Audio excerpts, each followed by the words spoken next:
She had sung to the sleeping Duke of Ravensford for 7 years, and on the 8th October of his stillness, he answered her. The candle was nearly burned through, and her voice, low, steady, an old Welsh hush song her mother had used to coax fevers out of children, had reached the part where the river forgets the sea. Eloin Ashkam sat where she always sat, on the low oak stool drawn close to the great bed, her right hand resting loosely on his right hand, because the surgeon had once told her 7 years ago that touch carried into sleep where speech sometimes did not. She had not been certain she believed him. She had touched the Duke's hand every dusk anyway. His fingers tightened on hers. The sound she made was not a scream. Screams require breath taken first, and she had no breath. It was a small, sharp inhalation, the noise a person makes when stepping unexpectedly into cold water. And she froze, with the hush song still half on her tongue, and her eyes locked on the bed. Julian Ravensford opened his eyes. They were grey. Of course they were grey. She had known they were grey. His grandmother had told her so the very first night, although the dowager had wept while she said it, and Eloin, at 18, had not understood that grief could outlive the cause for grief by 7 years. His eyes were grey, and they were not vague. They were focused on her face, with the unblinking precision of a man who has been listening, and listening, and listening, and now is at last permitted to look. His mouth moved. The first sound was not a word. It was the dry rasp of a throat that had not formed a syllable in 84 months. And Eloin's training as a music master's daughter took over before her panic could. She reached for the cup on the bedside table without taking her eyes off him, slid her arm under his shoulders, and held the rim to his lips. He swallowed. He swallowed again. His grey eyes did not leave her. "Never stop," he said. His voice was hoarse and quiet, and absolutely his own. "Never," he said again, more clearly. "Stop." Eloin Ashkam had been told for 7 years that he could not hear her, and she had sung anyway. She had been told for 7 years that her presence at his bedside was a sentimental indulgence the dowager paid for out of her own widow's portion. She had been told for 7 years that the Duke of Ravensford was, in every meaningful sense, a body without a tenant. She had not, in 7 years, allowed any of it to silence her, because her father, who had been the Duke's tutor, who had brought her to this house at 18, who had been carried out of it again on a stretcher in the spring of her 20th year, and was buried in the parish churchyard half a mile down the lane. Her father had told her on his last morning, "He will hear you, child. Sing him out." And so she had sung. She had not, however, prepared a response for the moment he answered. She set the cup down with hands that betrayed her at last, and shook so violently that water ran across the polished wall-mat. "Your Grace," she said. The honorific came automatically, learned by habit, though she had not used it aloud in 7 years. She had used his given name when she sang. "Your Grace, lie still. I will fetch—" "Don't," he said. His grey eyes were on her mouth now, watching the shape of her words as if he could not yet trust his ears alone. "Sing. Your Grace, sing." His hand, the one that had tightened on hers, rose 3 trembling inches off the counterpane and fell again, weak with the weight of 7 years' atrophy. "Or I will think I dreamed you." So Eloin Ashkam, 25 years old, daughter of a country music master, the sole surviving member of her family, drew breath and sang the river and sea verse from the beginning, while she pulled the bell cord above his head with her free hand to summon the household. By the time the dowager's footsteps came hurrying down the long gallery, by the time Dr. Calder emerged from the steward's wing with his coat still half-buttoned, by the time the great house of Ravensford Hall began the noise that had been waiting in its walls for 7 years, Eloin had reached the river meeting sea, and Julian Ravensford was watching her face, and his grey eyes were full of tears. He did not weep. He did not have the strength yet to weep.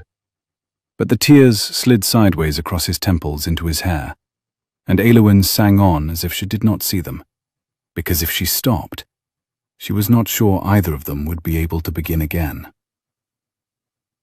Dr. Calder arrived first because he had been only across the courtyard, eating the late supper Mrs. Harrow always put aside for him on the days he stayed late in the Duke's rooms.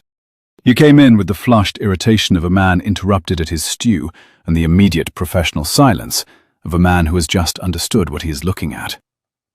He did not speak for a full minute. He stood at the foot of the bed with his hands behind his back, his white hair untidy, and he watched Julian Ravensford watch Eloin sing. And Eloin saw the surgeon's eyes go from grey to her own and back again, performing some calculation she could not follow. Miss Ashkam. Doctor? How long? He spoke perhaps 4 minutes ago. What did he say? She hesitated. The first words a man says after 7 years of silence belonged in some sense to the man who said them. She did not know whether they were hers to repeat. But Dr. Calder was looking at her with the particular patient firmness she had come to know as his bedside discipline, and she answered him truthfully. He told me not to stop singing. The doctor's mouth did something that was not exactly a smile. Of course he did, he said, very quietly, as if this confirmed an old private theory. He came to the side of the bed opposite Eloin, and laid 2 fingers on the Duke's wrist. Your Grace, can you hear me? Julian's eyes moved with effort toward the doctor. Yes. Do you know who I am? A pause. Then, with the slow, working patience of a man rebuilding a cathedral from 1 stone at a time. Calder, you set my arm when I was 14. I did, Your Grace. Calder's voice did not change pitch, but his eyes briefly closed. Do you know who is sitting beside you?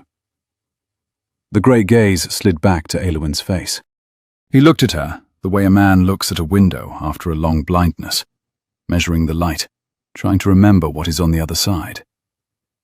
She has, he said, and the syllables came slow and deliberate. A voice like rain finding stone. She is sometimes called Eloin. She is the daughter of the music master who taught me Italian when I was 17. She has been at this bedside. He stopped. His brows drew faintly together. How long has she been at this bedside, Calder? The doctor did not look at Eloin. 7 years, Your Grace. The silence that followed had its own weight. Julian closed his eyes briefly. Not from exhaustion, Eloin thought, but from a private reckoning she could not enter. When he opened them again, he did not look at the doctor. He looked at her. Forgive me, he said. It was so unexpected that for a moment she could not answer.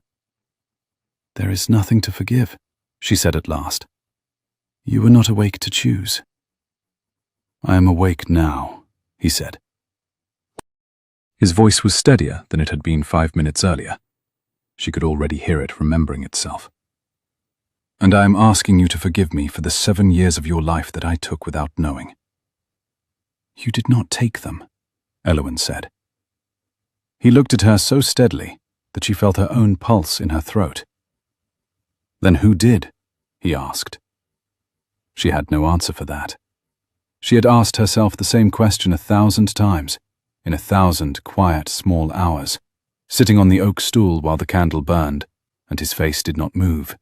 And her father had been 4 years buried, and the dowager had been the only living person in the house who knew her name without it being a courtesy. She had no answer, and she had learned not to ask the question aloud, because a question without an answer becomes, in time, a kind of slow disease of the spirit. But Dr. Calder, who had finished counting the Duke's pulse, replied with the dry precision of a man choosing his words like surgical thread. Time, he said, had taken them, as it always did. Miss Ashkam had given them. There was a difference between what was taken and what was offered, he observed, and only the giver knew which it was. Then the Dowager came in. Lady Vivian Ravensford was 72 years old, 4 feet 11 inches tall, dressed at this hour in a ruby-red wool dressing gown over her nightclothes, and she crossed the bedchamber at a speed Eloin had not previously seen her achieve. She did not weep. The Dowager Ravensford had learned to weep on the schedule of her own choosing, and not on the schedule of her grief. She came to the bedside, took her grandson's other hand in both of hers, and said, in a voice that did not tremble, "Julian, you are late for breakfast." His grey eyes shifted to her face, and for the first time, he smiled. It was a smaller, more tentative smile than perhaps it would have been 7 years ago. But it was a smile. "I will dress directly, grandmother." "You will not," said the Dowager. "You will lie there until Calder tells you otherwise." "Calder? I trust him to you. Miss Ashkam, come with me." Eloin did not move at first. Her hand was still under Julian's hand, and his fingers, though weak, had not let go. The Dowager observed this with the unhurried thoroughness of a woman who had run a great house for 50 years, and her eyebrows did one small particular thing. And then she said, more gently, "5 minutes, child. I shall return you. There is a matter that cannot wait." So Eloin rose, slipping her hand carefully out from under his, and Julian's fingers, almost without his volition, followed her hand a fraction of an inch across the counterpane, before sinking again. He watched her go. He watched her all the way to the door. She did not look back, because if she had, she might have stayed. In the long gallery, the Dowager closed the bedchamber door behind them and leaned her small, straight back against it. "Cassius is in the house," she said. Eloin's stomach contracted without her permission. The Dowager explained, in the brief, level voice she used for matters that had to be communicated and could not be discussed, that the Duke's male cousin had arrived at Ravensford that very afternoon while Eloin had been walking back from the village, that she had not yet decided how to manage him, that she would manage him now, and Eloin need not concern herself with the particulars. The Dowager's grey eyes, Julian had inherited them, they were the same precise grey, were fixed on Eloin's face throughout, and what they conveyed was a great deal sterner than anything she said aloud. From the moment her grandson had opened his eyes, every hour of Eloin's life in that house was going to be measured by a man who had spent 7 years assuming the house would be his. The Dowager did not need to elaborate. Eloin began, faintly, to protest that she had no claim on the household. The Dowager cut her off with a small, dry word, observing that she, the Dowager, had always known that perfectly well, and that Cassius did not. Cassius Ravensford was 27 years old, possessed of the same fine bones his cousin had possessed before 7 years of stillness gaunted them, and he wore that night a deep burgundy waistcoat under a coat the colour of strong tea. He had chestnut hair brushed forward in the London fashion. He had hazel eyes, very nearly amber in candlelight, which he was not above using. He had the smile of a man who had learned in childhood that handsome is a tool, not a gift, and had refined his use of it ever since. He was also, Eloin had long ago concluded, the kind of man who would have been more dangerous if he had been less beautiful, because a face like his persuaded otherwise sensible people to believe his first sentence before he had finished his second. He was waiting in the steward's office, because the steward's office was where the estate ledgers were kept, and Cassius had been keeping them for 4 years. He rose when the Dowager entered. He did not rise quite as quickly as he ought to have done. He made it look as though courtesy required only a graceful unfolding, and not the prompt jerk of obligation. He bowed over his great-aunt's hand. He turned to Eloin with the particular smile he kept for her, which contained 1 part charm, 1 part appraisal, and 1 part the assumption that she would be pleased to be smiled at. He greeted Eloin first, with a courtesy he had calibrated for her over 4 years and had not yet found cause to revise. He hoped the household had not been imposing on her kindness during his absence. She looked weary. He trusted she was sleeping. The Dowager cut across these civilities without apology and informed him plainly that his cousin had woken, had spoken, had recognized Calder and Miss Ashkam both. The smile remained on Cassius's face for perhaps half a second longer than it should have. Then it faded. Eloin, watching with the trained attention of a woman who had spent 7 years studying the face of an unconscious man for the smallest tremor of meaning, saw what passed underneath. Not horror, exactly. Not relief. A swift, calculating recalibration, as if a man at a card table had just been informed the deck contained an additional suit. He inquired, with a careful lightness, what the Duke had said. The Dowager, her mouth small and bloodless and perfectly composed, told him that the Duke had told Miss Ashkam not to stop singing. "How charming," said Cassius after a beat. "And how very Julian. He always had a sentimental ear." He turned the smile on Eloin again, and now there was something underneath it, a brittleness she had not seen in his face before. He observed that she must be astonished, that he was astonished himself, that he had begun to consider her devotion a kindness offered to a man who could no longer reward it, and now he saw it was to be rewarded after all. "I sang because I was asked to sing, sir," Eloin said, more quietly than she had intended. "Not for reward." He waved this away with a small, light gesture, and turned to the Dowager to ask whether he might see his cousin. The Dowager refused, civilly. Calder was with the Duke. The Duke had spoken his first words within the hour, and was not yet a man one might visit.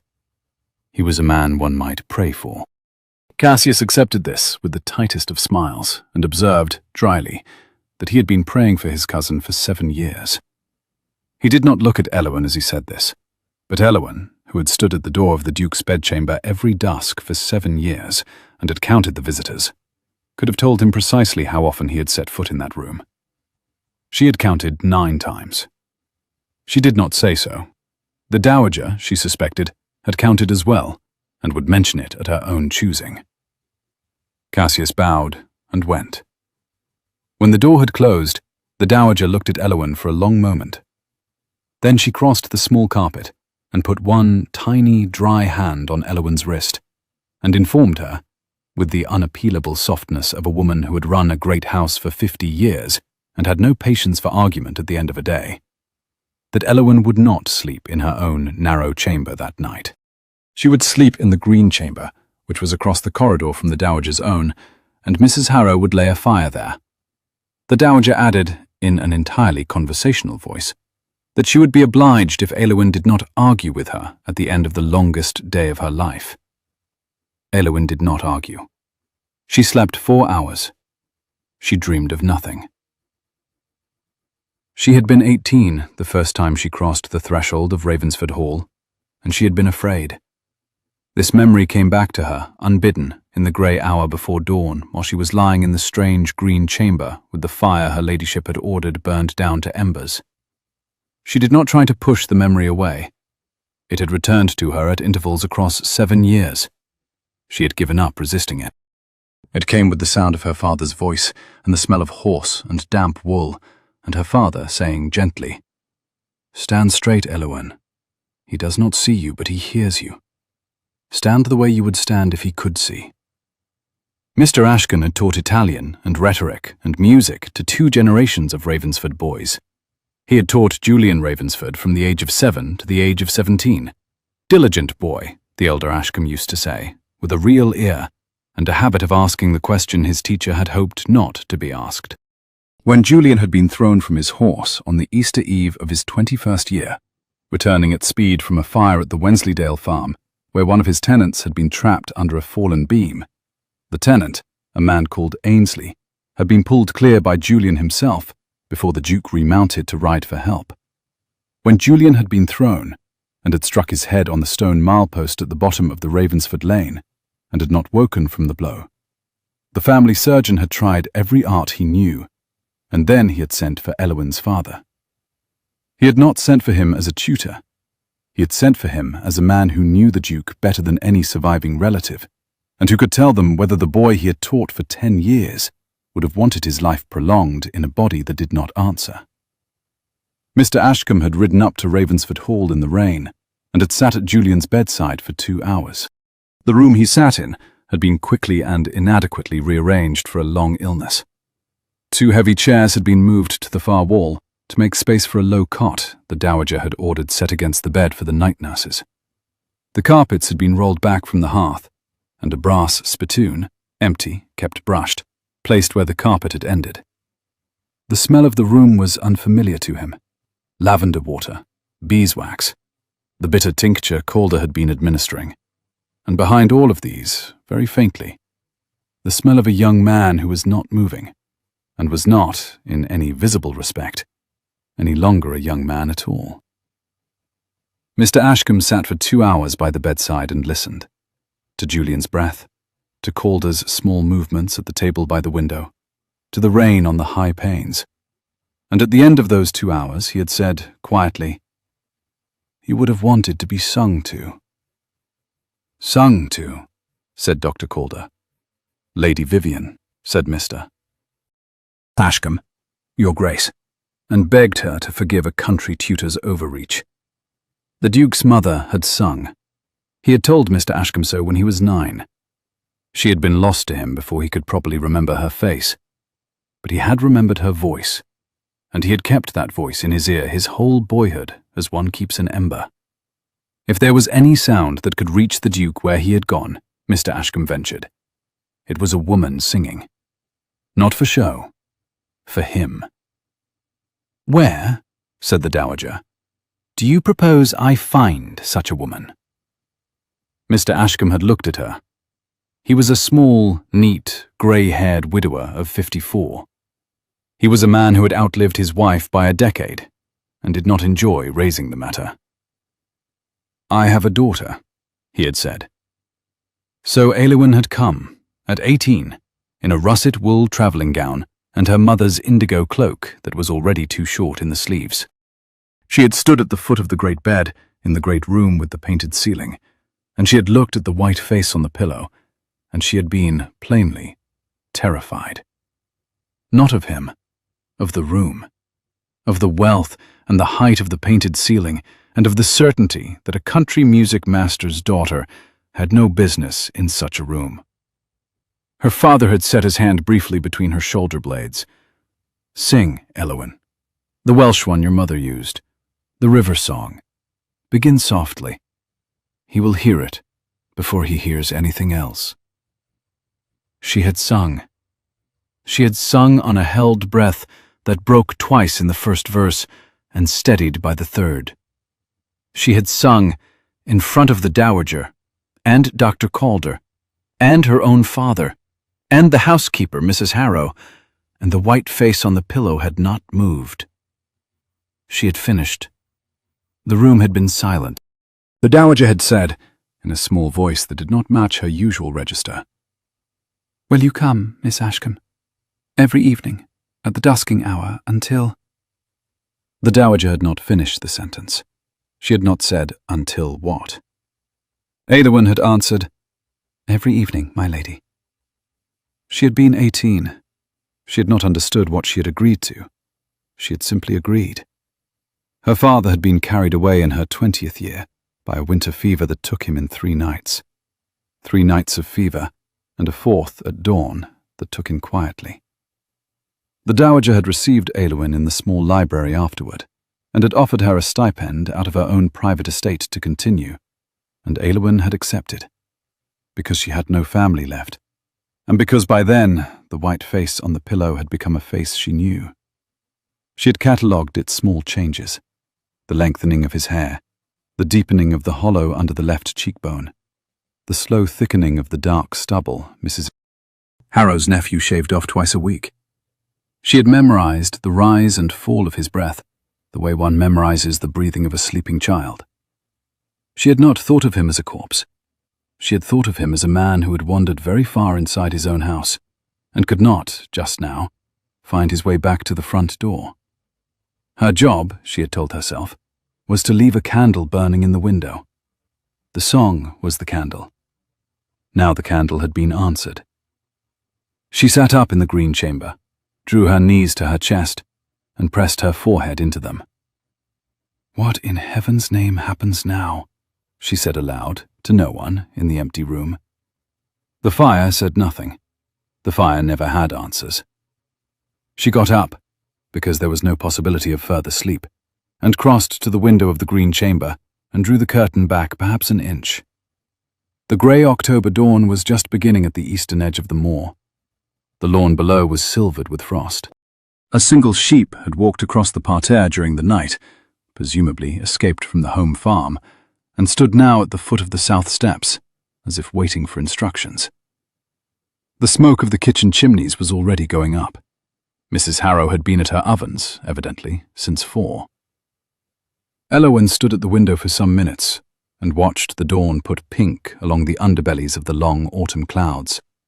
And she thought, very simply, this is the morning of his first day. Then she dressed. She dressed without much regard in the russet wool she had worn the night before, because the trunk Mrs. Harrow had had brought across to the green chamber had not yet been unpacked, and she did not wish to keep the Duke waiting. She drew her chestnut hair back into the same severe knot she had worn for 7 years, although her fingers shook so badly on the second pin that she had to begin again. She washed her face in cold water from the basin on the dressing stand. She tied the indigo cloak around her shoulders, although she would not be going outside, because she found she wanted the small additional weight of cloth across her collarbones. She pulled on her boots. She crossed the corridor to his bedchamber, paused outside the door for a count of 10, and knocked. Mrs. Harrow opened it. The housekeeper's eyes were red around the rims, but her wide, solid face was entirely composed. She looked at Eloin for a long moment, and then she stood aside, and Eloin went in.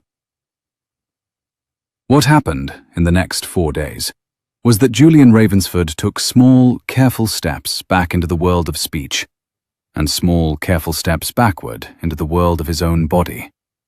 The household reorganized itself around him with the slow gravity of a wheel finding a new axle. Mrs. Harrow doubled the kitchen fires and tripled the calls upon the dairy, because Calder had instructed that broth must be available at any hour the Duke could be coaxed to swallow it. The night nurses, who for 7 years had divided the dark hours between them in the long gallery, were dismissed with a fortnight's wages and the dowager's careful thanks. Their cot was removed. The carpets were rolled out again over the floorboards beside the bed. The room itself slowly became a bedchamber once more, and not a sick room. Curtains that had hung half-drawn for years were tied back. A tall mahogany shaving stand was carried up from the Duke's old dressing room and reinstalled in its proper corner, and the dust that had collected on its mirrors was carefully sponged away. The smell of the room changed by degrees. Less of the bitter tincture, more of cut beech logs from the courtyard woodpile, more of the apples Mrs. Harrow set on the windowsill for their scent, and Eloin, who had spent 7 years cataloguing the smells of that bedchamber as faithfully as another woman might have catalogued a herb garden, observed each change without comment and felt each one as a small private mercy. Eloin Ashkam sat on the oak stool every dusk and sang, because he asked her to. And on the second morning he asked her to sing in the morning as well. And on the third morning he asked her to sing while he was sitting upright with 3 pillows behind him, eating thin chicken broth from a spoon held by Mrs. Harrow. And on the 4th morning he asked her to put down the song and tell him, simply, what she had been doing for the past 7 years besides this. "This is what I have been doing for the past 7 years," Eloin said. "Beyond this," he said. "Outside this room." "Outside this room," she said, considering. She had walked to the village twice a week to buy sheet music with the dowager's coin, and had written out copies of those scores by hand. She had taught the curate's 3 daughters their solfege on Tuesdays and Thursdays. She had read every book in his grandmother's library, beginning at the south wall and proceeding leftward, and was presently engaged with a German treatise on the cultivation of pears, which she did not entirely understand. "German pears," Julian said. He was watching her face with the same precision he had used on the first night, and his grey eyes were fractionally amused. "Do you intend to grow them?" "I intend," Eloin said gravely, "to die before I finish the chapter on grafting." He laughed. It was a small sound, half breath, half voice, and it appeared to surprise him as much as it surprised her. He raised one slow hand and pressed it flat against his own chest, as if he had not expected the laugh to come out of him, and was checking to see whether it had cost him anything. His grey eyes met hers over his fingers. He looked, for an instant, like a young man who had just discovered that one piece of him still worked. "Miss Ashkam." "Your Grace." He had been informed by his grandmother, 3 times in 2 days, that she was to be addressed by her Christian name. He should like her permission, he said. Hers, not the dowager's. Eloin kept her hands folded in her lap, because if she did not fold them, she did not entirely trust them. "Eloin," she said. Eloin. He said it carefully, as if he were trying out a word in a foreign language. Then, with more confidence, "Eloin. Thank you." "You knew it already." "I knew it as a sound coming through a door. I am learning it as a name." Mrs. Harrow chose this moment to bring in a fresh basin of water, and the moment broke, and Eloin rose to help her, and when she sat down again, Julian had closed his eyes and was breathing the slow, deliberate breath of a man husbanding strength. She did not sing. She watched his face. She had watched it for 7 years. It ought, by every reasonable rule, not to be different now that the eyes opened. It was different. It had become a face that could decide things. The difference was almost impossible to look at directly. She looked at her own hands instead. The door opened without a knock. Cassius Ravensford had come up to the bedchamber every day since his arrival, and on each of the previous 3 days he had been turned back at the door by Dr. Calder, or Mrs. Harrow, on the dowager's instruction. Today, evidently, he had decided to walk past whoever stood between him and his cousin. He was magnificently dressed. He was in a coat the colour of green moss, with cut steel buttons and a crevasse tied so precisely that it must have taken a London valet half an hour. He was smiling. "Julian," he said. "Not Your Grace, not cousin. Julian," the affectionate diminutive of the schoolroom, deployed with deliberate intimacy. "My dear fellow, they have kept me from you long enough." Julian's eyes opened. The change in his face was immediate and unfeigned. The softness, what Eloin had been about to allow herself to call softness, drained out of it. What replaced it was something Eloin had never seen, because she had never seen Julian Ravensford face an enemy. It was attention. Cold, intelligent, completely awake attention, of the kind a swordsman gives to the man in front of him before the first salute. "Cassius, you look better than I dared hope, cousin." "I look like a man who has not stood unaided in 7 years, Julian said. His voice was hoarse but unhurried. "Which is what I am. Sit down." Cassius sat. He sat in the chair Eloin had vacated 4 days ago to stand for the dowager, the chair next to the bed, on the side opposite Eloin's stool. He took up rather more of the chair than the chair had been built for. His hazel eyes flicked once at Eloin, who was sitting very still on her stool, and a small private calculation passed across his face. "Miss Ashkam," he said, "perhaps you might give us a quarter of an hour." "Miss Ashkam will stay," Julian said, before Eloin could open her mouth. "My dear Julian, family matters—" "Miss Ashkam," said the Duke of Ravensford, with the quiet precision of a man who had spent 4 days teaching his vocal cords to deliver a sentence, and was proud of the result, "has more right to sit in this room than any man living except myself. She will stay." There was a pause, in which Cassius's smile remained on his face by an act of will. As Julian wished, he replied. He had merely thought to spare her the tedium of estate matters. They had a great deal to discuss, the two of them.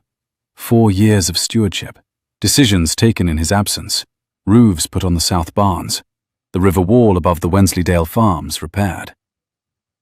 Repaired by whom? By the estate. By the estate's funds, you mean? Under whose authority? His, Cassius said. In Julian's name, with the Dowager's countersignature on every disbursement of more than £50, as required by the trusteeship instrument their late great-uncle had drawn up against precisely this contingency. He had the ledgers, he said. He had always had the ledgers. He would be relieved to deliver them the moment Calder permitted Julian to read. I should like to see them today. Calder will not permit it. Calder is not in this room. Today is not wise. Cassius. Cassius's smile thinned at last. Yes, Julian. He had administered Ravensford for 4 years on the Dowager's countersignature, Julian observed. That afternoon he would deliver to the Dowager the keys to the steward's office, the tally books for the last 4 years, and the lease roll up to date. By the next day, Julian would sit up. By the day after, he would read. Within 2 weeks, he would know everything Cassius had done in his name. He suggested, mildly, that Cassius not, for the love he bore the family, be in a hurry to misrepresent any of it. Whatever had been done, Julian was prepared to forgive what was forgivable. He would not, however, forgive being made a liar. Cassius did not answer for several seconds. Of course, Your Grace, he said at last. The Your Grace was new, and the chill in his voice was new, and the way he rose was new. He bowed. He went to the door. He paused at the door and turned and looked at Eloin for the briefest possible instant, and his smile came back. Miss Ashkam, walk with me a moment if you would. There is a matter regarding your father's estate I have neglected. Miss Ashkam will not walk with you, said Julian, for any matter regarding any estate, this afternoon or any other afternoon. There is no matter regarding her father's estate. Mr. Ashkam's affairs were settled by my grandmother in the spring of his daughter's 20th year, in writing, witnessed by Calder. If you have papers suggesting otherwise, you have papers I should like to see. Cassius did not produce papers. The door closed behind him, perhaps a fraction harder than it needed to. Julian's eyes slid to Eloin's. He was, she noted with a curious, distant clarity, breathing as if he had run 1/4 mile. He has been alone with the books, he said quietly. 4 years, yes. You have observed him.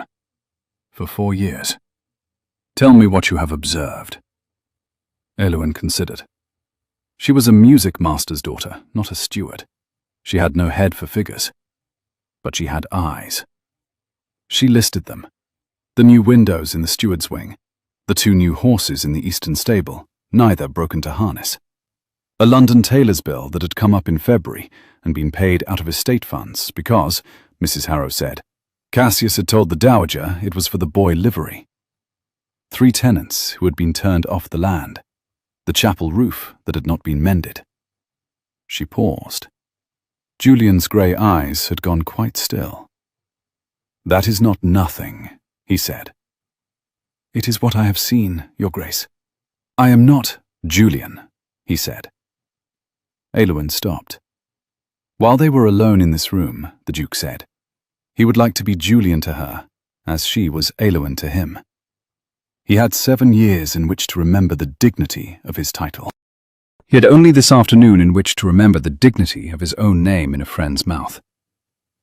Eloin sat with her hands folded and her heart unaccountably loud, and said, very quietly, Julian.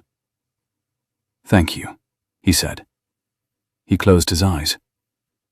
She sang to him then, because she did not know what else to do, and the song was not the river song this time, but a different one, a Yorkshire ballad about a man coming home, and on the 3rd verse he whispered, I had forgotten this one, and on the 4th verse his hand found hers across the counterpane, and she did not move it. The 1st week became the 2nd week, and the second week became the third. And Julian Ravensford recovered with the grim, methodical patience of a man who had once broken his arm at 14, and remembered the lessons of that recovery now twice over. He sat up. He stood the third Tuesday, leaning on the bedpost, and breathing as if the air had become heavier in his absence. He took 6 steps the next morning, and fell on the 7th, and Eloin, who had sprung up to catch him, was held at arm's length by his palm against her shoulder. "No," he said. "I will get up alone, or not at all." "Julian, you will hurt Eloin." His grey eyes were fixed on the carpet where he intended to put his foot, and his jaw was set, and he was the picture of stubborn male recovery. "I have been carried for 7 years. I will not be carried in the 8th. Step back." She stepped back. He got up. The 7th step that day became 8 steps the day after, and 9 the day after that, and by the end of the 3rd week he could cross his own bedchamber under his own power, and he was insufferable about it. Calder, who had no patience for sentiment in his patients, set up a regimen with the precision of a country bridge engineer measuring a span. Julian was to walk 3 times the length of the bedchamber in the morning, 4 times before the noon meal, and 5 times before dusk. The count was to be raised by 1 each day. The mahogany shaving stand and the foot of the bed were to serve as turn points. If Julian fell, he was to be assisted up but not lifted, and the count was to resume from the beginning. Eloin, who had not been consulted in the design of this regimen, but found herself somehow appointed its enforcer, sat on the oak stool with a small book of accounts she had started keeping for the dowager's stipend, and entered each day's count in a column at the back of the book in her round, schoolmistress hand. Julian, when he had finished his count for the morning and was breathing as if a horse had stepped on his chest, would lean against the mahogany shaving stand and watch her enter the figure, and would observe, with a forced and entirely unconvincing nonchalance, that he hoped she found his progress satisfactory. She generally did not give him the satisfaction of confirming it. By the middle of the 2nd week, he had moved out of the great bed into a small armchair set near the window, and from there to the long padded settle by the fire. By the end of the 2nd week, he had shaved himself, with a great deal of grumbling about the unsteadiness of his hands, and had then refused, on principle and rather childishly, to allow Mrs. Harrow's nephew anywhere near his throat with a razor for the rest of the season. He read newspapers. He read the Dowager's prayer book in the evenings, which startled both his grandmother and Eloin, although for different reasons. He read, twice, the small green-bound volume of Sheridan's plays that he had had brought up from the library on the 2nd Wednesday, and he laughed aloud, twice, in places Eloin could not have predicted. She came in once to hear him laughing in an empty room with a Sheridan open on his knee, and she stopped at the threshold, and she did not speak, and he looked up at her over the book with the small private smile of a man who has just remembered an old friend. Calder pronounced him, on the morning of the 18th day, to be doing better than any patient of his recollection had any business doing. The Dowager pronounced him, on the same evening, to be a great deal more himself than was, perhaps, comfortable for the rest of the household. Mrs. Harrow pronounced him, on no particular evening, but to anyone in the kitchen who would listen, to be his late father's image when he was 22, and could mind his manners about the broth, or be sent to bed without it. Eloin, who had no household standing from which to pronounce anything, observed in private that the Duke of Ravensford, in good health, was a person of considerable and slightly alarming presence, and that she was not entirely sure what to do with this information. "You walk," Eloin observed one afternoon, "like a colt born in a teapot." "That," Julian said, "is unkind." "It is accurate." "It is unkind and accurate. Did you sit at my bedside for 7 years to bully me when I woke?" "I sat at your bedside for 7 years," said Eloin, "because I was paid." He looked at her sharply. Then he saw her face. Then he laughed. The second laugh, less surprised this time, with more of his real voice in it, and said, "I see, we are now bantering." "It would appear so." "Where did you learn to do that? You did not banter when you were 18. I taught myself, while you were unavailable to teach me. The library is large. What did you read on the topic of bantering, may I ask? Sheridan. Most of Sheridan. Sheridan, Julian said gravely. I am to be repaid for 7 years' silence in Sheridan. Mercy, woman. He did not, he observed afterward, when he had time to observe such things, recall ever in his prior life having said the word woman to a person directly. The Sheridan had a great deal to answer for. It was that afternoon, the afternoon of the first true banter, that Mrs. Harrow brought up the post on a small silver tray, and there was, at the top of the post, a letter addressed to His Grace the Duke of Ravensford, in a crabbed legal hand that Eloin recognized at once as belonging to Mr. Pellow, the family solicitor in York. Julian opened it. He read it once. He read it twice. His face did not change, but Eloin, who had spent 7 years studying his face for the smallest signal, saw the small thing that happened to his jaw. Cassius has filed, Julian said, for an inquiry into my competence. Eloin put down her sewing. Julian explained, in his quiet, hoarse voice, what Cassius had done. He had gone to the Court of Chancery in London and presented a sworn affidavit that the man who awoke from 7 years' sleep was not, in any meaningful sense, the man who had gone to sleep, that his reasoning was impaired, that his judgment was unfit, that he was open to the influence of any party near him, but his decisions in the past 3 weeks regarding the estate were voidable, that a guardianship of his person and estates was required, and that Cassius, as the next mill of the line, was the obvious party to undertake it. Eloin's hands, in her lap, had gone very still. He must produce witnesses, must he not? She said. He would, Julian said. He had named 3 already. One was a London doctor who had not seen Julian. One was the curate of their parish, who Julian did not believe had crossed the threshold of the house in 5 years. The third... He stopped. The third, he said, is Miss Price. Miss Price, said Eloin carefully, is one of the upper chambermaids. Yes. Who has been at the Hall for 2.5 years? Yes. Whom your cousin engaged personally on his last visit? Yes, said Julian. Whom my cousin engaged personally. He set the letter on the counterpane and laid his palm flat upon it. And who would, he imagined, be prepared to swear in court that during the past 3 weeks she had observed him to be confused, agitated, suggestible, and entirely under the influence of an unmarried woman of dubious origin, who had spent 7 years occupying an unpaid position in the bedchamber of an unconscious peer. Eloin did not move. That, Julian said, was the suggestion Cassius would make, and his voice was now not hoarse at all, and not weak. It was the voice of a man who had remembered exactly who he was.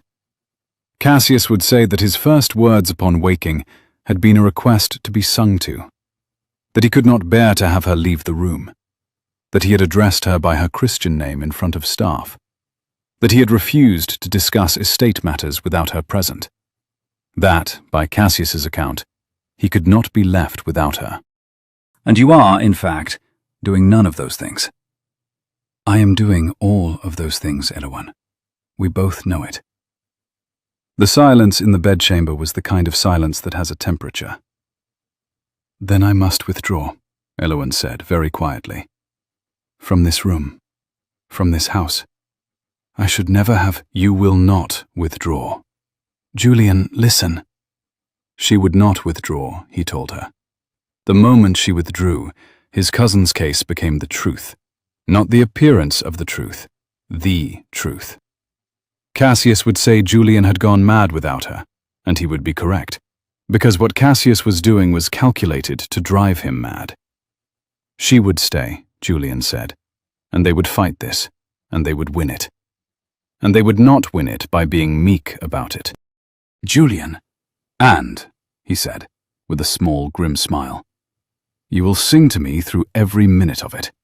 because if I am to face the Court of Chancery in a fortnight, I shall need the river to keep finding the sea." He held out his hand, palm up, on the counterpane. After a long moment, Eloin put hers into it. The Dowager said, when she had read the letter, "He has dared more than I supposed him capable of daring. Very well, we shall be obliged to teach him the correct measure of his daring." Dr. Calder, when he had read the letter, gave his verdict bluntly. Cassius could not win. He had not the medical evidence. But he could drag the matter through 3 months of public hearings and humiliate Miss Ashkam in newspapers from Edinburgh to Bath. They would have to go to London, he told the Duke, sooner than he should like. Mrs. Harrow, when she heard of the letter from the kitchen maid, who had it from the under footman, who had it from Lady Vivian's lady's maid, declared with vehement civility that if that snake-faced man came back into her kitchen for so much as a pot of tea, he would find it boiling on his lap, with her apologies to the rug. Pudding said nothing, because Pudding was the Dowager's elderly dachshund, who had outlived 3 husbands of acquaintances and slept by the library fire on a silk cushion shaped like a pear. But Pudding waddled up to Eloin on the morning of their departure for London, looked up at her with the watery dignity of his species, and laid his small grey muzzle on her boot, and Eloin, who had not wept since the second night, knelt down and put her face into the warm, coarse fur of his back, and wept for perhaps 2 minutes, and then stood up and put on her gloves and got into the carriage. The Dowager, already inside, observed her without comment for half a mile. Then the Dowager said, "He proposed at 6 this morning." Eloin turned her head so quickly she felt a small pain in her neck. "My lady." To her, the Dowager said, not to Eloin, she clarified. Julian had had her roused at 6 and informed her that as soon as the inquiry was disposed of, and his strength permitted, he intended to ask Eloin to marry him. He had wished his grandmother to know it before any other party, and had wished her to refrain, these were his words, from mentioning the matter to Eloin on any account, which was, the Dowager added dryly, why she was mentioning it to her on this account. He had also requested her blessing. The carriage rolled on. Eloin's voice, when it came, was small. "Did you give it?" "Of course I gave it." The Dowager looked out of the window for some time. Then she said, in a different voice, a smaller, older voice that Eloin had never heard her use before. She had lived in that house for 51 years, the Dowager said. She had buried 2 husbands, and a son and a daughter-in-law. In all those years, there had been one sound in that house that made her believe a thing might come right, and it had been Eloin's singing. So when Eloin married her grandson, if she chose to, she would be marrying a man who had learned to listen to her before he had learned to look at her. There were, the Dowager observed, worse foundations for a marriage. Eloin looked at her hands. "Lady Vivian," she said, "I have not said that I would. He has not asked." He would ask, the Dowager said, properly, not from his bed. He would ask after he had stood in the Court of Chancery and put her great-nephew in his place, and not before. He had informed her of this also. The Dowager smiled, faintly, into the carriage curtain. It would seem, she observed, that after 7 years of stillness, her grandson had come back to himself rather pointedly. The carriage rolled on, into autumn, into the mud-thick roads south, into London. The journey south to London took 4 days in the Dowager's old travelling carriage. The carriage had a green leather interior, brass fittings polished to the soft glow of long use, and a foot-warmer lined with copper, which Mrs. Harrow had filled fresh with hot embers at every change of horses. The roads were thick with autumn rain. The hedgerows along the Great North Road were heavy with red haws and the last black sloes. Smoke rose from village chimneys in the still, wet air. In the towns where they stopped, Doncaster, Newark, Stamford, Biggleswade, The inn yards were loud with the bustle of stagecoaches running before the worst of the season closed the roads altogether. Eloin, who had not slept on a coaching inn bed since she was 18, slept badly on each of them, and made up the deficit by dozing for an hour each afternoon against the green leather, while the dowager read her prayer book and Pudding snored on the opposite seat. Julian had been forbidden by Calder to make the journey on horseback, which had been his first proposal. He had compromised by riding outside the carriage on the box for an hour each morning while the air was thin and the road was clear, and by sitting inside it the rest of the day, with his eyes politely closed whenever Eloin wished to feign sleep. He carried a book of Sheridan's plays in his coat pocket, which he did not open. Eloin pretended not to notice this. The dowager, whose powers of observation had been honed by 72 winters, observed everything and remarked upon nothing. London opened around them like a wet book. The hearing was scheduled for the second Tuesday of November in the Court of Chancery, before Master Whitfield, in a small, dark, wood-panelled room in Lincoln's Inn that smelled of pipe smoke and damp wool. Cassius's counsel was a Mr.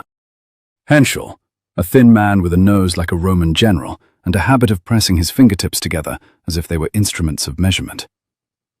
Julian's counsel was Mr. Pellow himself, the family solicitor, brought up from York, who had not appeared in a London court in 11 years and was visibly uneasy about it. The dowager said, the night before the hearing, "Pellow is a good man. He is not the right man. We are going to require additional counsel." "There is no time," said Dr. Calder. "There is time," said the Dowager Ravensford, "for a woman who has a goddaughter married to the Lord Chancellor's nephew." There was, as it turned out, time. The additional counsel was Mr. Levitt, a King's Counsel of approximately 50, who arrived at the small townhouse the Dowager had taken in Bedford Square at 9 o'clock the night before the hearing. He ate a cold supper at the Dowager's table, listened to the case for 40 minutes, and asked 4 questions. He would take the matter, he announced. He required Miss Ashkam to breakfast with him at 7, that he might know her voice as she would use it in court. He required Dr. Calder to present him with the medical record before breakfast. He required Lady Vivian to refrain, with all respect, from her customary directness in the witness box. He inquired, dryly, whether he might have these things. "You may," said the Dowager. "Then I believe we have a contest, Your Grace. Not a defence, a contest. There is a distinction, and we shall observe it." He bowed and went. Julian, who had not spoken much in the journey down, he was managing his strength with the discipline of a soldier rationing powder, looked at his grandmother across the dining-room table. "Granny." "Yes, my dear." "You have been conducting this campaign without informing me of every flank." "I am 72, Julian. You have a great deal to learn from me before I die. We had best begin with the Lord Chancellor's nephew's wife and proceed at our own speed." He laughed. It was, Eloin reflected, as she lay in the strange London bed that night, listening to the rain on the unfamiliar London roof, the 3rd time since she had known him that Julian Ravensford had laughed in her hearing. 2 of the 3 had been at his grandmother. She tried to commit the count to memory. She could not sleep. At 1:15, she heard footsteps in the corridor. Slow, deliberate, the careful footsteps of a man who had been on his feet now for half an hour and was paying for every step. They paused outside her door. They did not knock. After a moment, they passed on toward the staircase. Eloin lay still for perhaps 30 seconds. Then she got up, wrapped a shawl around her shoulders over her nightgown, opened her door without sound, and went after him.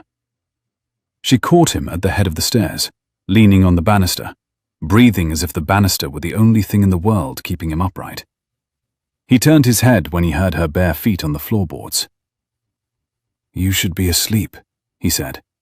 "You should be in bed." "I cannot sleep." "Neither can I."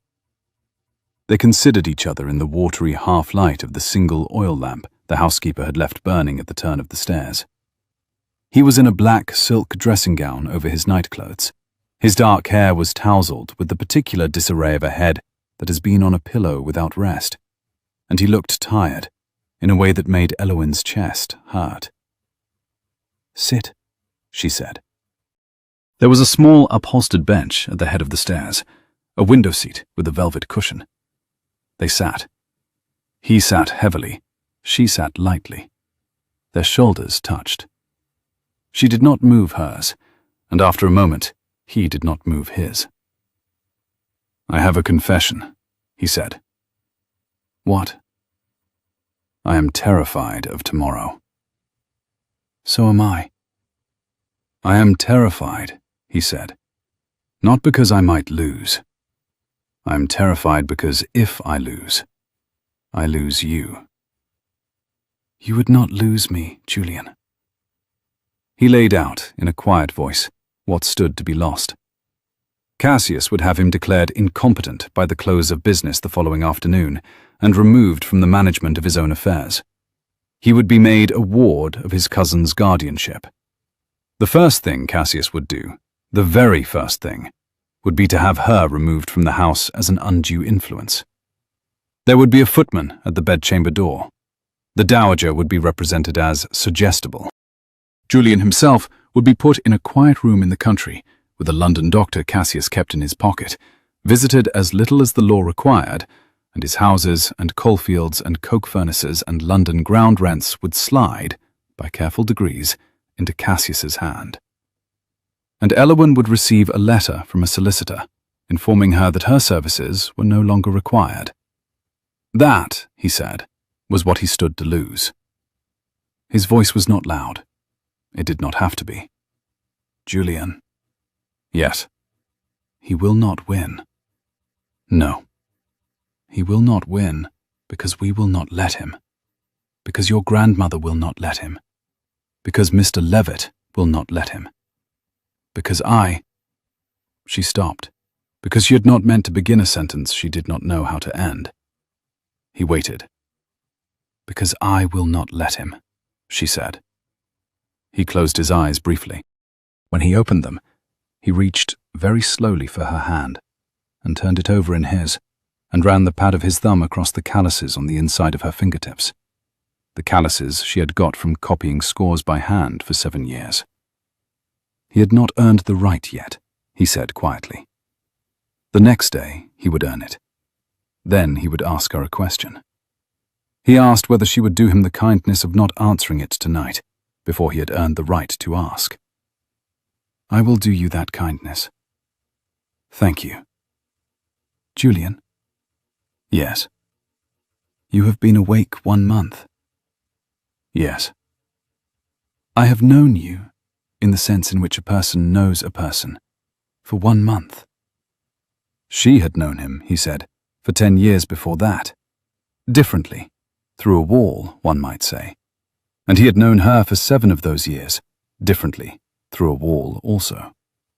They had been on opposite sides of a wall for a very long time, the two of them, and the wall had only just come down. He was aware of the asymmetry.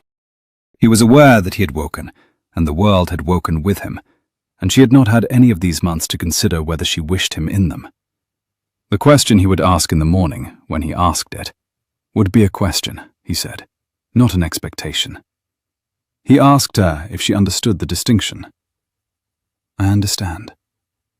"Then go to bed, Eloin Ashkam." She rose. So did he, though slower. She turned toward the corridor that led to her chamber. He turned toward his. She paused. "Julian?" "Yes." "Whatever happens tomorrow," she said, "I have not regretted 7 years. I want you to know that before the morning." She did not wait to see his face.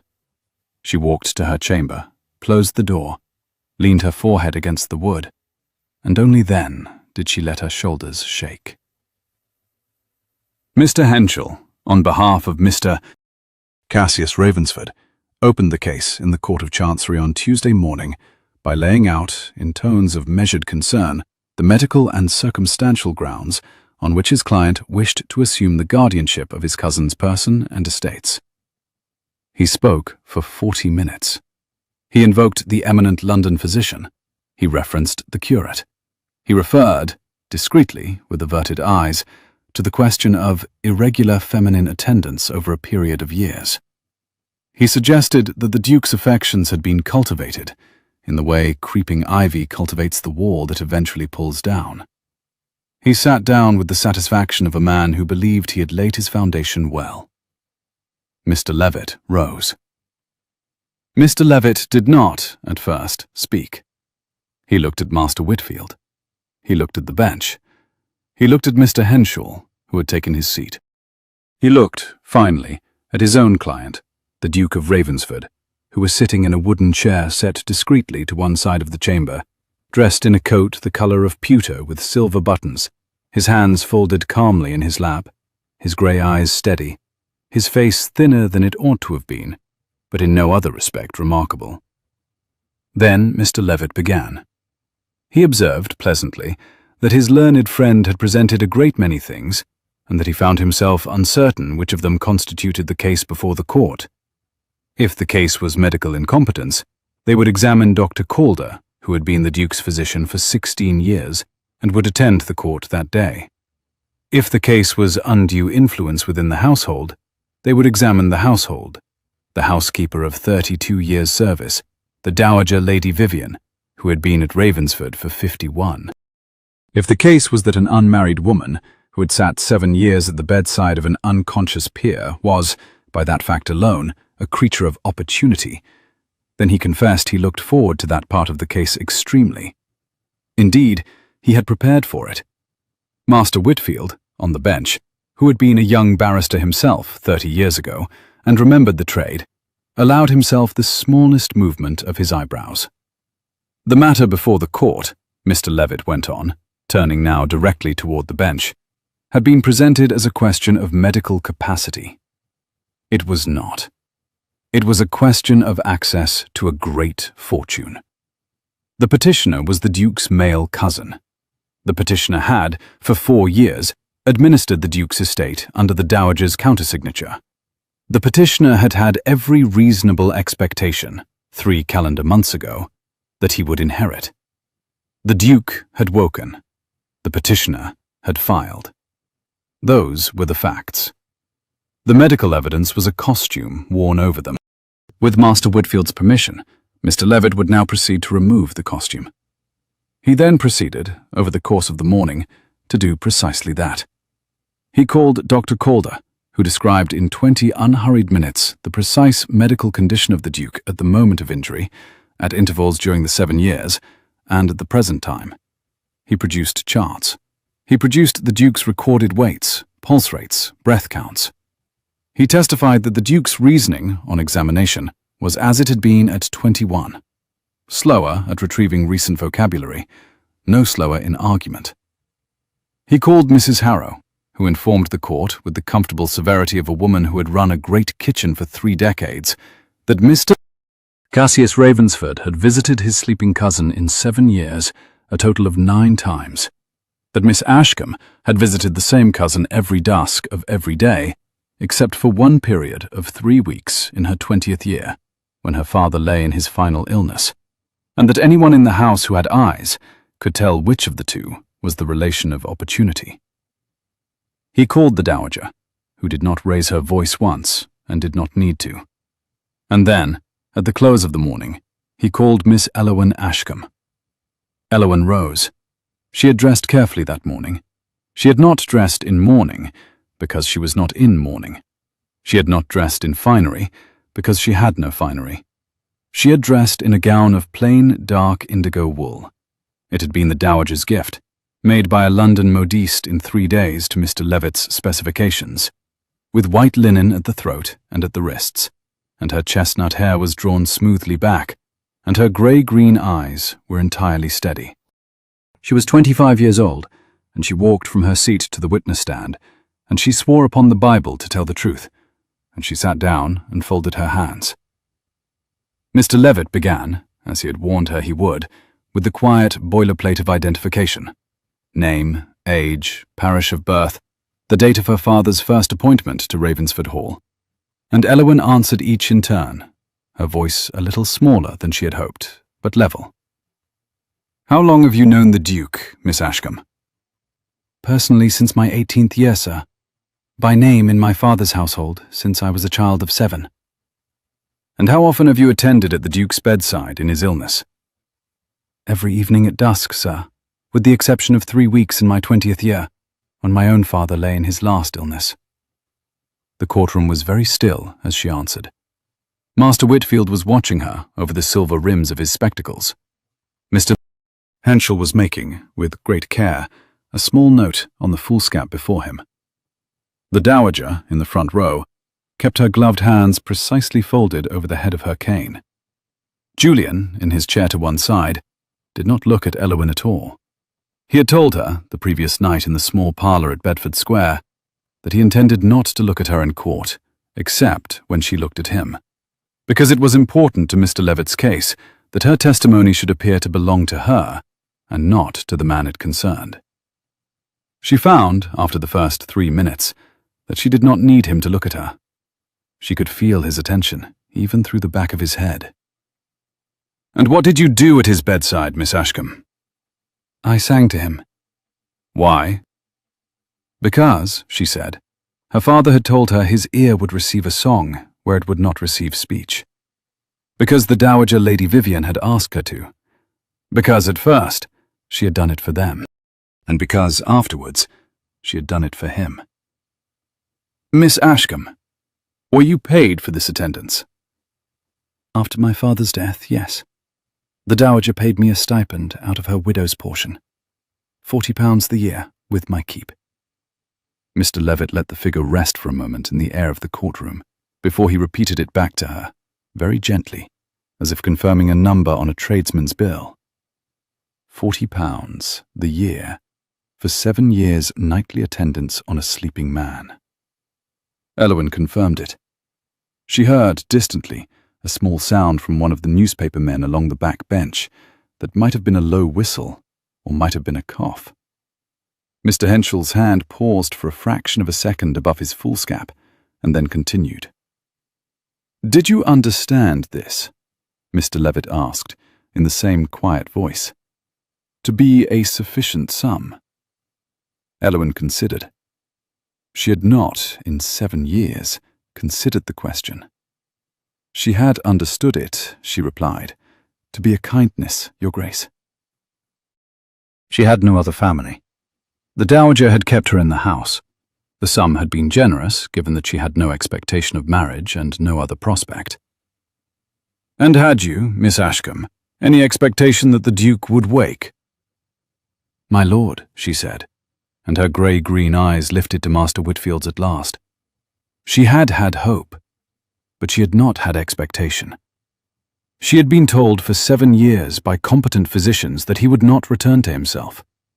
She had been told by the Dowager to sing as if he might, and she had sung as if he might.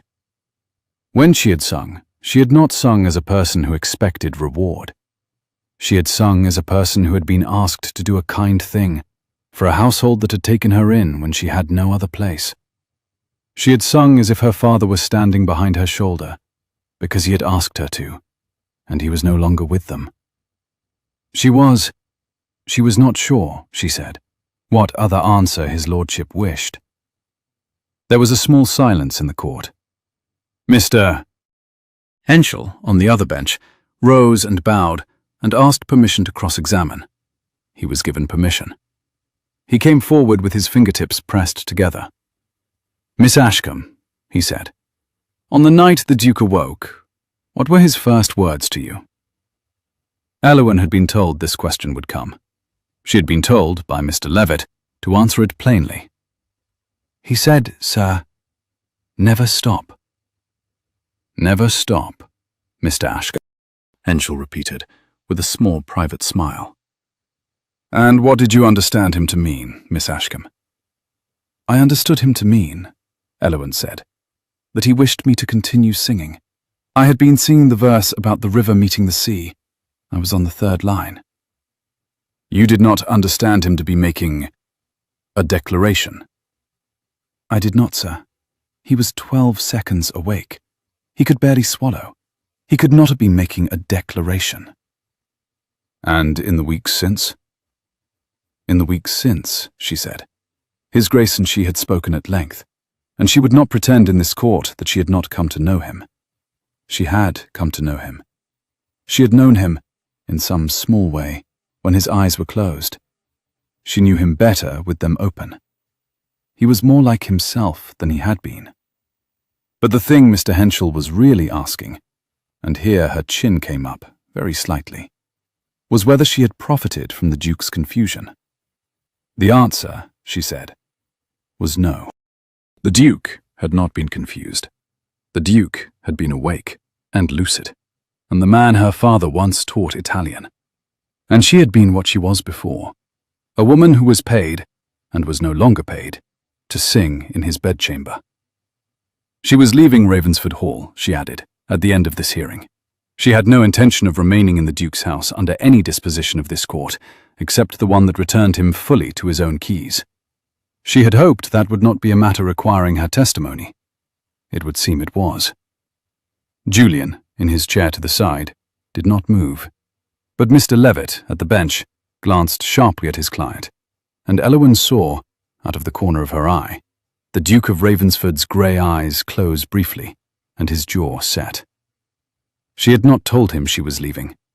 She had decided it the night before, on the window seat at the head of the stairs. She had not yet decided it for him.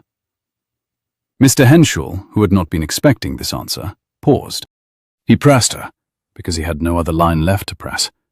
Did she intend to leave the Duke's establishment then? She did, she replied, at the close of this hearing. Her father's small cottage in the Wensleydale, which she had not seen in 7 years, was waiting for her. She would take up residence there. She would give music lessons in the village. The Dowager had assured her of continuing friendship and a small annuity in respect of her father's services, and she would require none of the Duke's assistance, and would, she thought, request none. Mr. Henschel, growing visibly desperate, attempted to characterize this as a renunciation. She cut him off without raising her voice.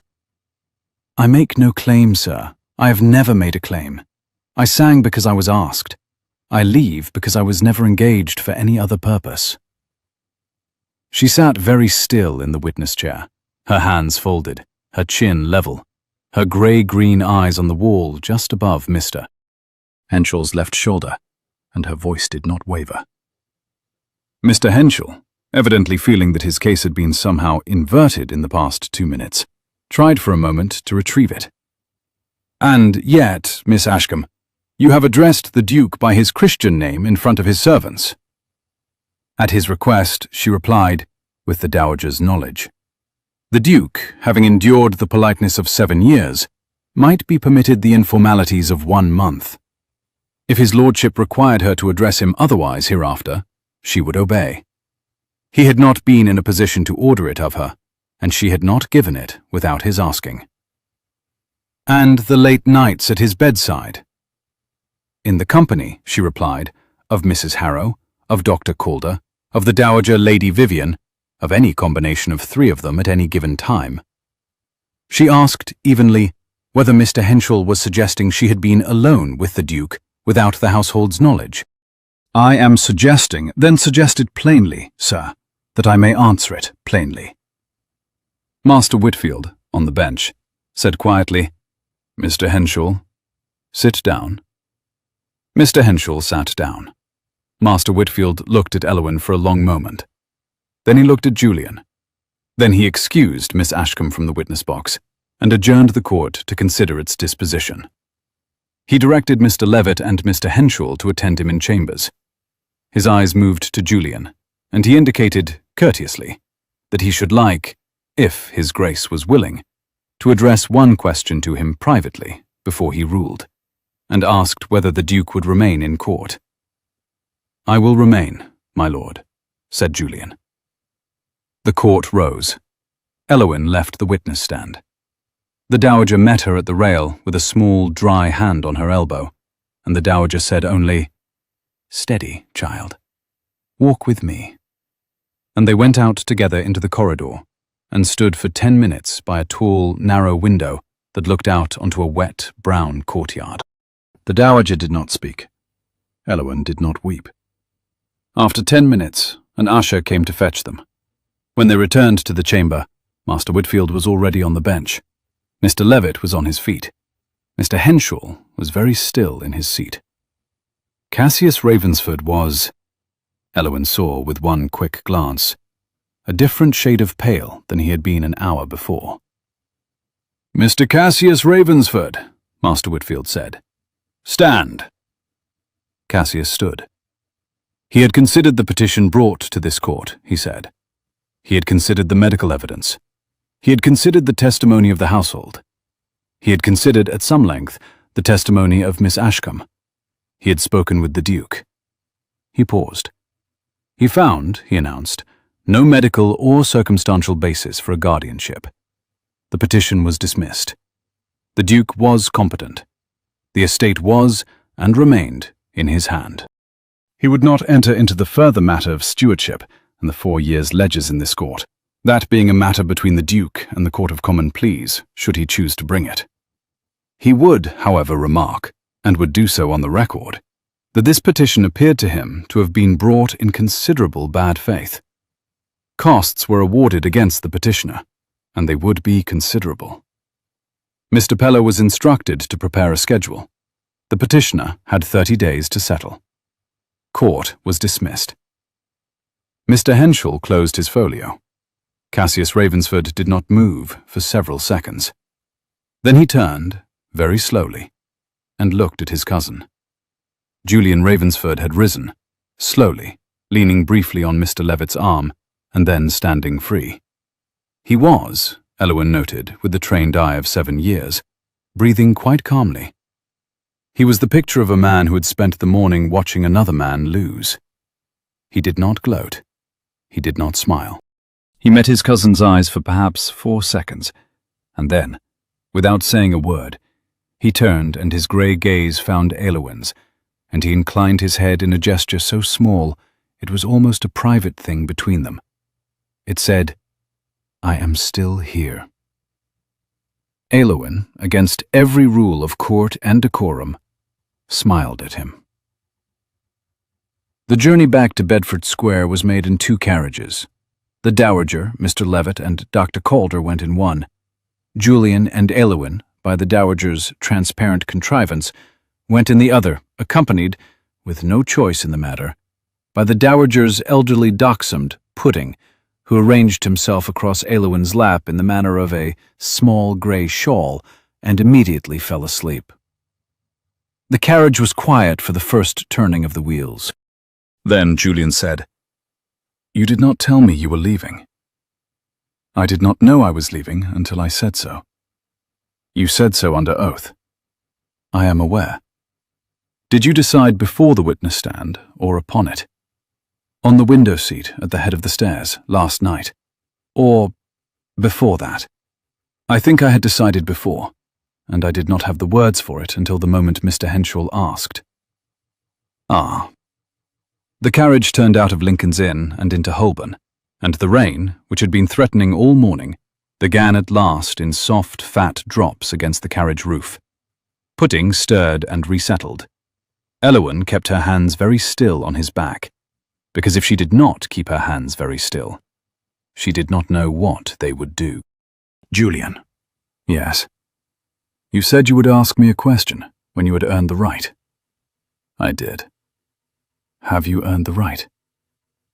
"By the reckoning of any sensible court, today, yes. By my own reckoning. Eloin, I am not sure that was the right I most needed to earn. I think there is another." "And what is the other?" "The right," he said, "to be considered as a man on his own merits, rather than as the sleeper she had sung awake." He had been the sleeper to her for 7 years. He should not like to ask her a question if it could be answered out of duty to a man who used to be unconscious.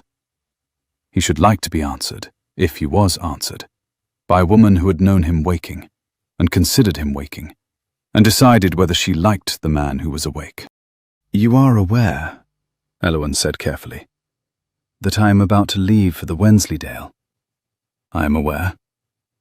"And that I shall not see you for some months." "I shall write." "You shall write." "Every week." every week.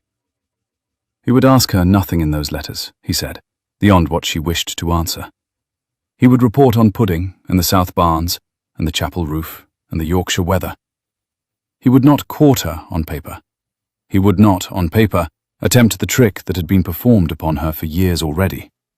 The trick of being a voice without a body. She had had quite enough of voices without bodies. So, he would write, and she would answer, or not answer, at her discretion.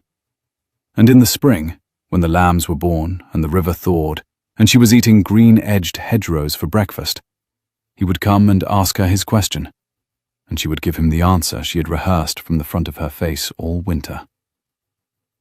The carriage had reached Bedford Square. Pudding stretched on Eloin's lap and yawned and revealed his small, disgraceful pink tongue. "Julian." "Yes?" "That is a great deal of waiting on your part." "I have waited," said the Duke of Ravensford, "for 7 years already. 5 months will not signify." "You did not know you were waiting those 7 years." He looked at her then. The carriage had stopped.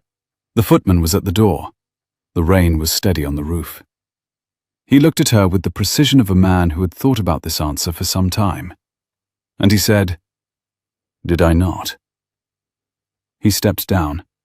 He turned and offered his hand. She took it. She came down out of the carriage, and Pudding came out behind her with the offended dignity of a small dog inconvenienced by weather. And the dowager, who had come down out of her own carriage some moments earlier and was watching this disembarkation with an expression of the most studied neutrality, said only, "Inside, both of you. Mr. Levitt has won us a case, and is no doubt expecting his sherry." Mr. Levitt got his sherry. Cassius Ravensford did not appear at the townhouse, and was not expected to. That night, Eloin sat with the dowager for an hour in the small parlour at the back of the Bedford Square house, and they did not speak much. The dowager occupied her ladyship's customary chair near the fire, with Pudding heavy on her lap and her embroidery hoop balanced on the arm of the chair, and Eloin sat opposite her on a low stool, and the long-cased clock in the corner ticked patiently through the small, dark hours of a London evening that smelt of coal smoke and wet street, and, very faintly, of the lavender the dowager kept in a sachet in the linen press. The dowager did not lecture. She did not advise.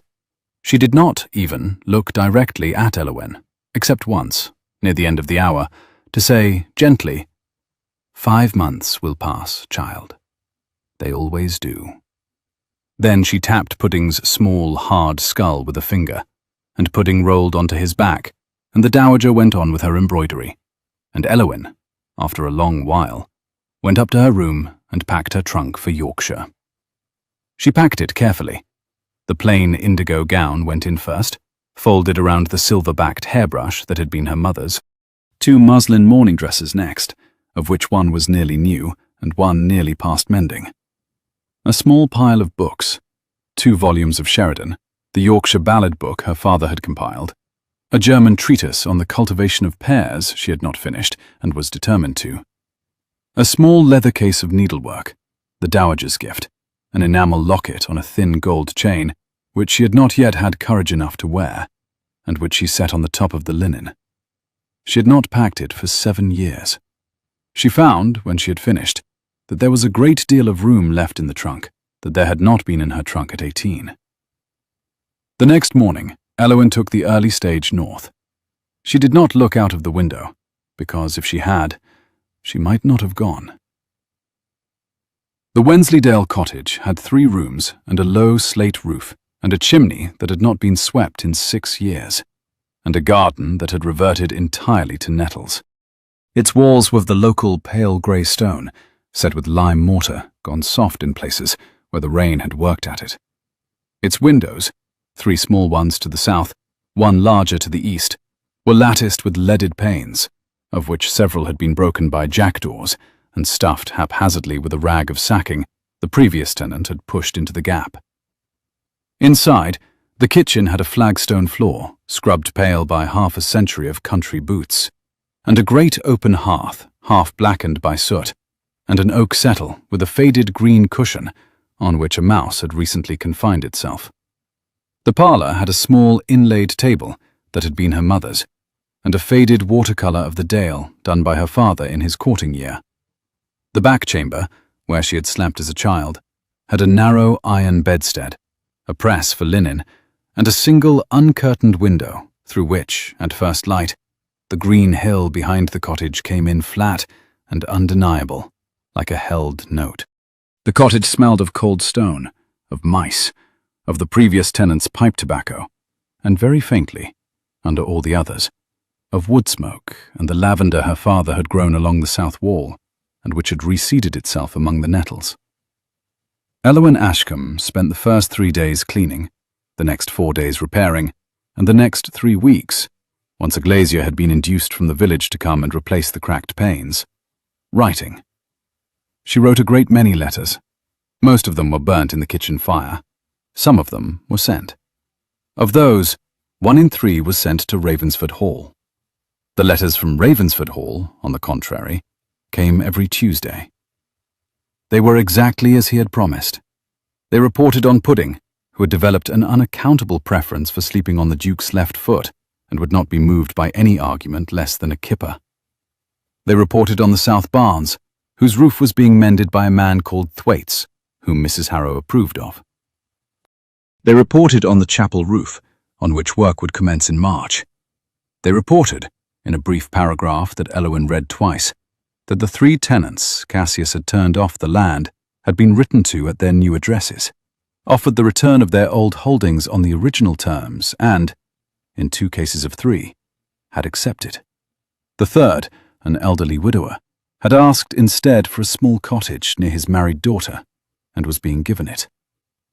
They reported on the 4-year ledgers, which had been examined, which had revealed exactly what they had been expected to reveal, and on which the Duke had, with his solicitor's advice, declined to pursue further legal action against his cousin, in exchange for the cousin's signed undertaking to leave the kingdom. Cassius Ravensford had taken passage to Halifax. The letter mentioning this fact noted, in a separate paragraph, that the Dowager had ordered the windows in the steward's wing to be replaced on her own account, that the matter might be considered closed. The letters reported on the weather. They did not court her. They did not, however, conceal that their writer would be glad of an answer. Eloin answered, mostly. Sometimes she did not. She wrote about the cottage, about the goat she had acquired. The goat was called, with more wit than charity, Mr. Henshaw. About the curate's daughters, whom she now taught Tuesdays and Thursdays, as before. She wrote about the long Yorkshire dusks. She did not write about him. She thought about him, every dusk, as the light drew down behind the moor and the kettle boiled on the hob. She sang, sometimes, while she worked, the river and sea song her mother had used, and she did not need to ask herself why. The Wensleydale winter folded itself around her, with the patient hostility of a winter that has been doing the same thing in the same dale for 1,000 years. Snow came on the 2nd of December, and did not properly leave until February. The road to the village was passable on 3 days in 5, and entirely impassable on the rest. The curate's 3 daughters arrived for their Tuesday lessons in patterns with wet stockings, sang their solfege through chattering teeth in front of Eloin's hearth, and were sent home with hot bread and a stern note to their mother to keep them indoors on Thursdays. Mr. Henshaw, the goat, newly acquired from a farmer in the next village in exchange for the mending of a torn shirt and 3 afternoons of music for his daughter, proved, on closer acquaintance, to be a creature of strong views and stronger appetites. He ate the small plot of winter cabbages Eloin had hopefully planted in October. He ate the apron she had hung on the garden wall to dry. And on the morning of Christmas Eve, he ate a corner of the Dowager's last letter, where Eloin had carelessly left it on the kitchen settle. Eloin, who had not lived alone in her life, her father had been with her until 20, the Dowager and Mrs. Harrow after that, and the great house always within doors, discovered slowly that solitude was a thing that had to be learned, and that she had a small, natural aptitude for it. She woke early. She lit her own fire.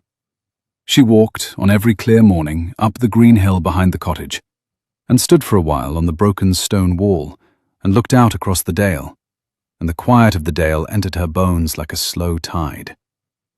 She read a great deal. She wrote, in a small, leather-bound book she had bought in Hawes for sixpence, a daily account of the weather, the goat's misdeeds, and the curate's daughter's progress on the descending chromatic scale. She did not write, in the small, leather-bound book, anything about the Duke of Ravensford. She thought, when she set the pen down each evening, that there was something faintly cowardly about this. She did not, on reflection, mind being a coward in this one thing. In late February, the post brought a letter that was thicker than usual. Inside was a smaller envelope, addressed in a hand she recognized immediately. Small, neat, deliberately patient, and a single sheet that read, "I am told that the Wensleydale roads will be passable from the 2nd week of April. May I come and walk with you? I will bring no question. I will bring my boots. J." She wrote back, "Bring the boots." She did not say the rest of it, because she did not need to. She thought he would understand. She put the letter into the post and walked up the hill behind her cottage, and stood in the wind and laughed, once, sharply, like a woman discovering she had been carrying a stone in her pocket for months and could finally set it down. Then she went home, and she put more wood on the fire, and she began, for the first time since she was 18, to consider what dress she might be wearing when next he saw her. He came on the 11th of April. The lambs were 3 weeks old. The blackthorn was in full white blossom along the lane, and the green-edged hedgerows the dowager had teased about in the carriage were exactly as predicted. Mr. Henschel the goat had taken up a position on top of the garden wall and was observing the road with the malevolent intelligence of his species. Pudding, who had, against Mrs. Harrow's strong advice, been brought along, was walking on a long red lead and was, every 6 steps, sitting down in protest at the mud. Julian was dressed in country tweeds, a dark green coat, brown breeches, and the boots he had promised. He had put on perhaps 12 pounds across the winter. His face had filled out.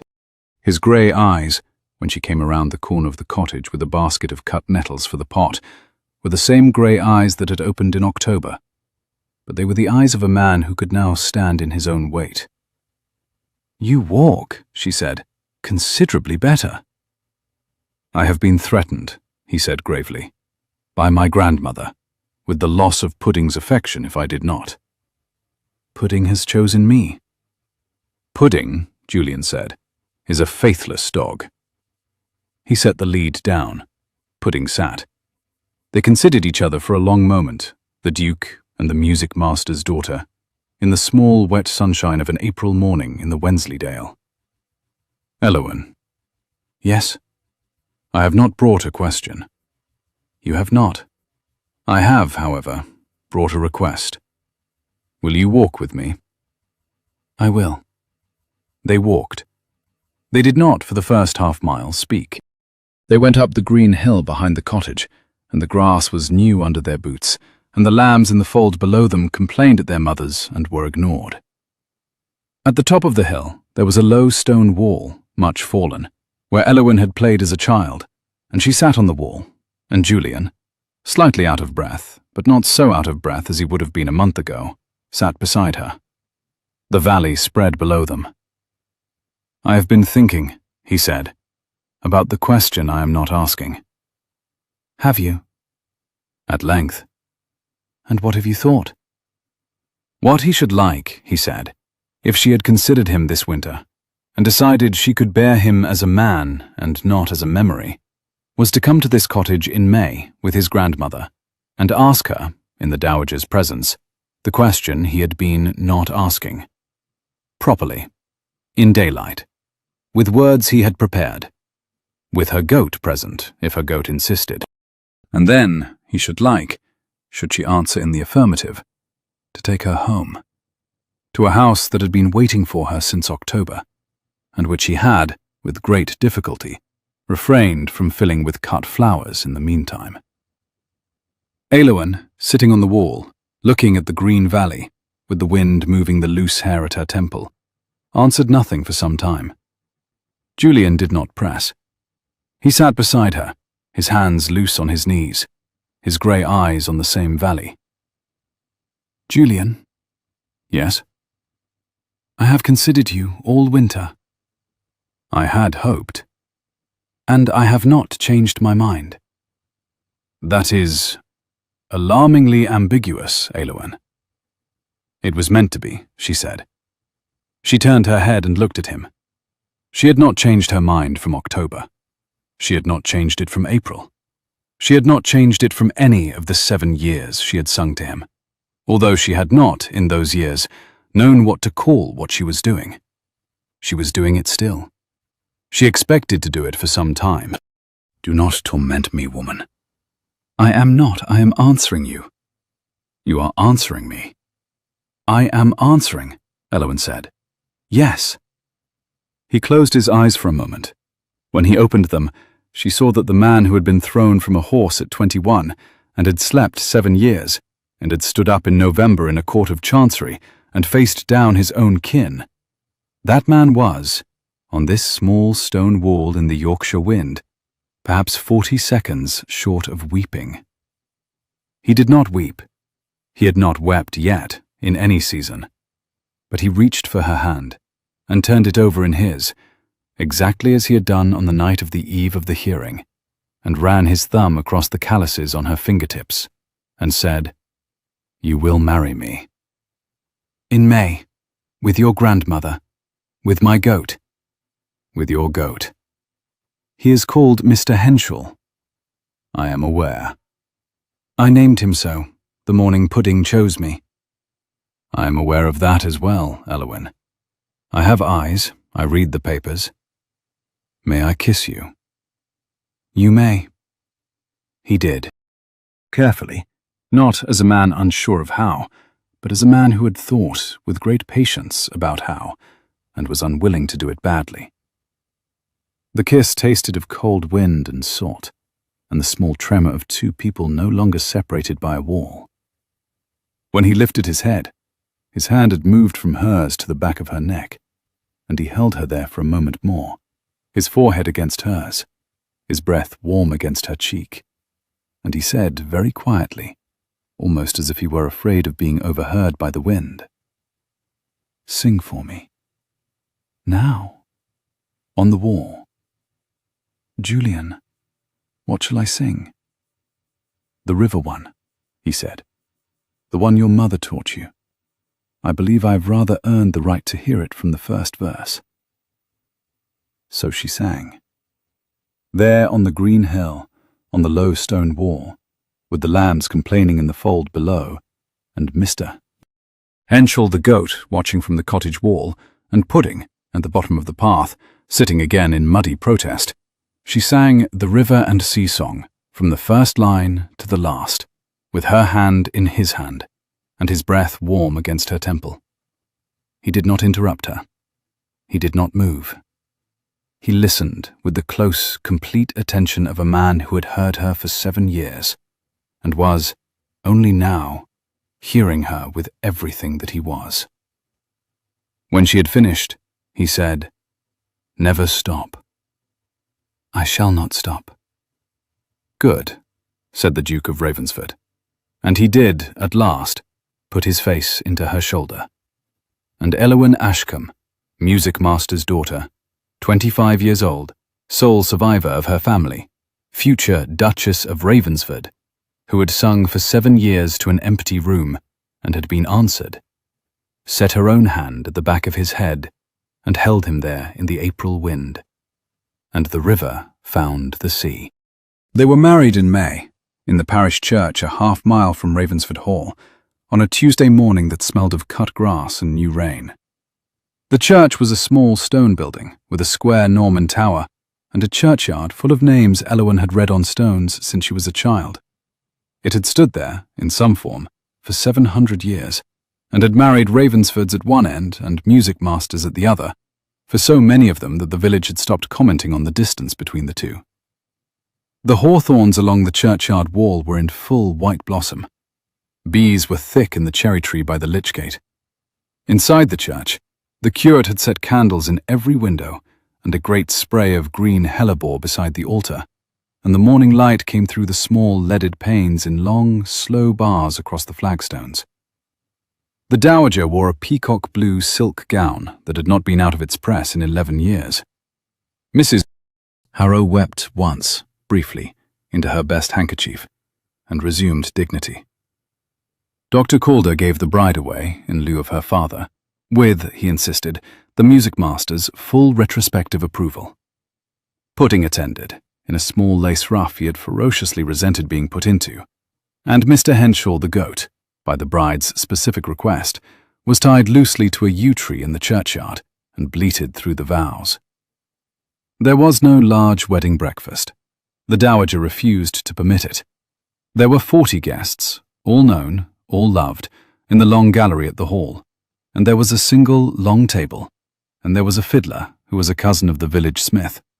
And there was, at the end of the evening, a moment when the candles had burned down and the guests had gone, and the household had gone to its rooms, when the Duke and his new Duchess sat alone in the green chamber where she had slept on the night he woke. He had moved her things into it that afternoon. Not the bedchamber from her 7 years on the stool. Never that room. The green chamber across from the dowager's. He had had the fire lit and a pot of tea brought up, and he had sent everyone away, and he had taken off his coat and his neckcloth, and was sitting in his shirt-sleeves on the small velvet bench at the end of the bed, watching her unpin her hair at the dressing-table. Eloin. Yes? You sang at the church. I am told it is traditional. You sang the River and Sea song.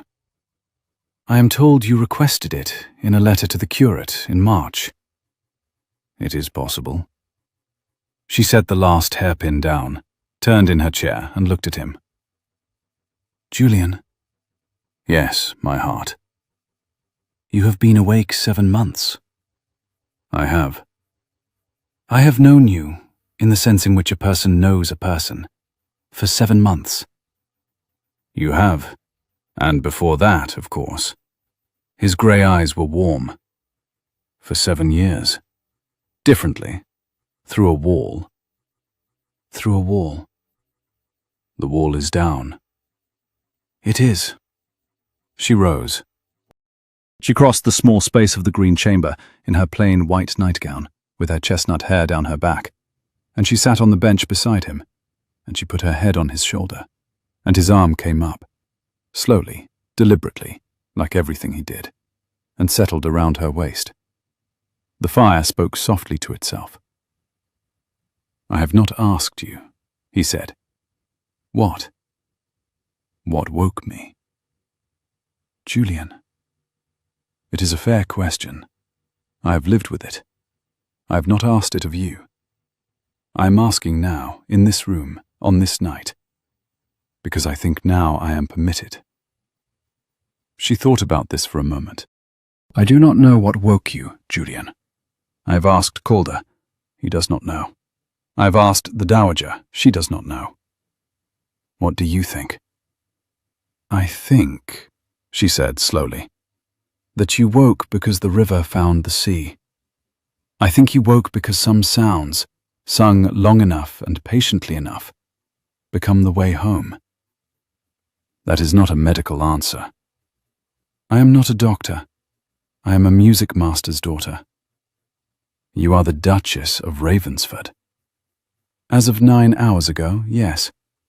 But I was a music master's daughter for 25 years before that, and I shall, I think, be a music master's daughter for some time after.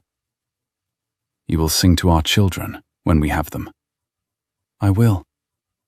You will sing in this house every dusk. I will. Forever. She lifted her head. She looked at him in the firelight, her duke, her sleeper, her grey-eyed husband, his face still slightly thinner than it ought to have been, his hand at her waist, his expression suddenly grave in a way that made her chest ache. Yes, she said. Forever. Never stop. I shall not stop. He smiled then, the small, half-laughing smile that had become his, that was different from the smile of his portraits at 20, that had been earned in a different life from the one those portraits remembered. He put his forehead against hers. Eloin. Yes. Sing me something, anything, quietly, so the dowager does not hear and weep again. You did not weep, Julian. I have been waiting, he said, for a private hour. So she sang to him, very softly, in the green chamber of Ravensford Hall, with the fire low, and his arm around her, and the candles burnt half down. And he listened, with his eyes closed, and his hand on her hand. And after a little while she felt the small tremor in his shoulders, and she did not stop. He had asked her never to stop. She had given him her answer. She kept singing. The river found the sea. Outside, the spring wind moved the new leaves of the great oak by the lane, and the long lights of the upper gallery winked out one by one.